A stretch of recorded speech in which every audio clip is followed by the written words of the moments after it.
बिस्मिल्लाहिर्रहमानिर्रहीम। ज़ियारात ईरान। मदार मुबारक हज़रत अबुल फ़ज़ल हसन अस्सरख़सी रज़ी अल्लाह तआला अन्हु, हज़रत अबू सईद अबुल खैर रज़ी अल्लाह तआला अन्हु पर जब कब्ज़ की कैफ़ियत तारी होती तो आप अपने मुर्शिद गिरामी हज़रत अबुल फ़ज़ल सरख़सी के मज़ार अक़दस की ज़ियारत के लिए रवाना हो जाते, जिसके बाद आपके ऊपर बस्त की कैफ़ियत नमूदार हो जाती थी।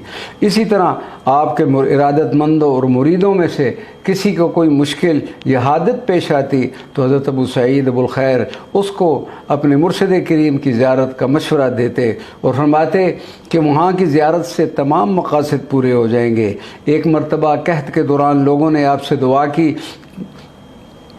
तो आपने फरमाया कि पानी ज़रूर बरसेगा। चुनाचे इस कदर बारिश हुई कि तमाम खुश दरख्त सरसब्ज हो गए। और जब लोगों ने पूछा कि आपने क्या दुआ फरमाई थी तो आपने फरमाया कि मैंने रात को ठंडा पानी पी लिया था, जिसकी वजह से खुदा ने सब का दिल ठंडा कर दिया। अल्हम्दुलिल्लाह व शुक्रुलिल्लाह कि 2 बार हज़रत सैयद अबुल फ़ज़ल हसन अस्सरख़सी की बारगाह मुक़द्दसा मुअत्तरा में हाज़री का शर्फ़ हासिल हो चुका है।